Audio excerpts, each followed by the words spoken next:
L'indice glycémique, la vitesse avec laquelle le sucre contenu dans les aliments va pénétrer le sang, permet donc de classer les aliments en trois grandes catégories. Nous avons des aliments qu'on appelle aliments à indice glycémique faible et donc leur indice glycémique, donc cette vitesse va être comprise entre 0 et 55. Et ensuite, des aliments qu'on va appeler des aliments à indice glycémique moyen, donc 55 et 70. Et enfin, élevé lorsque ce chiffre est compris entre 70 et 100. Et en recommandation, on va vous demander permanemment ou de façon fréquente de consommer plutôt les aliments qui se retrouvent dans cette tranche-là. Voilà, donc les aliments à indice glycémique faible à modéré. Cependant, il y a plusieurs facteurs qui font varier l'indice glycémique des aliments, que ce soit les fruits, que ce soit les céréales, les tubercules, etc. Donc le maïs, le mil, le sorgho, le riz et leurs dérivés, donc le pain et tout ce qui va avec. Il y a plusieurs facteurs qui font varier l'indice glycémique et c'est ça qu'on va voir aujourd'hui. Déjà, le premier facteur, c'est ce qu'on appelle la maturité. Lorsque vous partez par exemple au marché, vous achetez de la banane et que le premier jour, donc aujourd'hui, vous avez consommé une partie, demain une partie, ainsi de suite, et le reste a été consommé le 7e jour par exemple, le 7e jour. Une chose est sûre, l'indice glycémique de la banane que vous avez consommé le 7e jour ne sera jamais, au grand jamais, la même chose que celui de la banane que vous avez déjà consommé le premier jour. Pourquoi? Parce que pour cette fois-ci, la banane est désormais beaucoup plus mûre. Donc, le degré de maturité d'un fruit impacte systématiquement son indice glycémique. Lorsque vous prenez la banane plantain non mûre, son indice glycémique va être inférieur à celui de la banane qui est complètement mûre. Ça, c'est la première des choses qu'il faut savoir, donc la maturité. Et ensuite, vous avez la présence ou non de fibres dans un aliment. Alors, lorsqu'un aliment est riche en fibres, lorsque vous avez un plat, que ce soit les fruits et tout ce qu'il y a avec, il y a de fibres dedans, c'est très indispensable parce que ça va ralentir la vitesse avec laquelle le sucre contenu dans cet aliment va passer dans le sang. Je donne un exemple. Lorsque vous prenez le pain blanc, c'est rien que du sucre. Par contre, lorsque vous prenez le pain complet, c'est un aliment qui est un peu plus complet. Il y a la membrane et tout ce qu'il y a avec du blé dedans. Finalement, la vitesse avec laquelle le sucre contenu dans cet aliment va passer dans le sang va être ralentie. Donc, l'indice glycémique du pain blanc est supérieur à celui du pain complet. Je donne un autre exemple encore. Je le dis souvent de consommer les fruits en entier. Donc, au lieu de consommer les jus, les gens vont vous naguer. J'ai des jus naturels et tout ce qu'il y a avec. Rien, ça ne veut rien dire. Le fruit, il faut le consommer en entier. Lorsque vous consommez le fruit avec les pulpes, parfois il y a des gens qui font ce qu'on appelle les smoothies, les pastèques, l'orange, etc.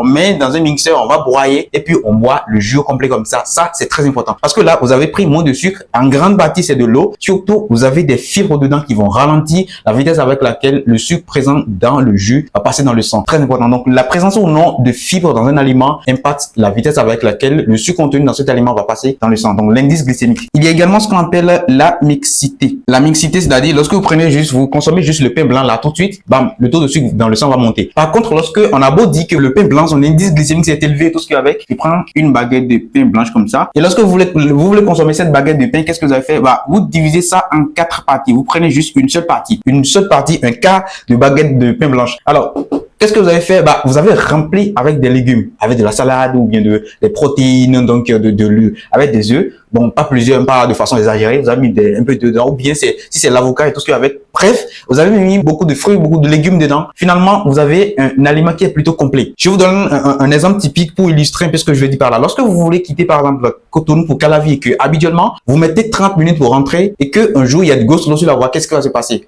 Au lieu de 30 minutes, vous allez passer à 45 minutes, 1 heure ou 1h30 parfois. Ça dépend. C'est exactement la même chose. Lorsque vous avez un repas complet, riche en fibres, riche en protéines, de bonnes graisses, donc de lipides, etc. Finalement, le sucre, le pain blanc, le sucre contenu dans le pain blanc maintenant, la vitesse avec laquelle ce sucre va passer dans le sang va être systématiquement ralentie. Et c'est ça l'objectif même ou la base même de l'alimentation équilibrée. Ensuite, vous avez également la transformation, le degré de transformation. Plus un aliment a subi de transformation, plus le risque ou plus l'impact santé est élevé. Ça, c'est de façon globale. Il y a quelques mois, il y a quelques semaines, il y a la page de l'Agence nationale de la nutrition béninoise qui a fait une publication où elle disait que la consommation de façon exagérée ou bien la consommation de l'huile zomi peut potentiellement avoir des impacts sur la santé, notamment cardiovasculaire. Et puis les gens ont crié, qu'est-ce que vous nous voulez? Finalement, vous allez nous demander de ne plus carrément respirer, vous allez nous interdire de boire de l'eau, tout ce qui est avec. Non, le message il est clair. Les aliments de façon générale, plus ils subissent de transformation, plus le risque santé est élevé. Ça c'est clair. Et particulièrement pour les aliments glucidiques, plus ils subissent de transformation, plus l'indice glycémique est élevé, plus la vitesse avec laquelle le taux de sucre dans le sang va monter après leur consommation, elle est élevée. Et cette augmentation de façon permanente, c'est ça qui va amener le diabète, c'est ça qui va amener l'hypertension, c'est ça qui va amener les problèmes d'obésité, de surpoids et tout ce qui est avec. Tant que vous êtes beaucoup plus fréquent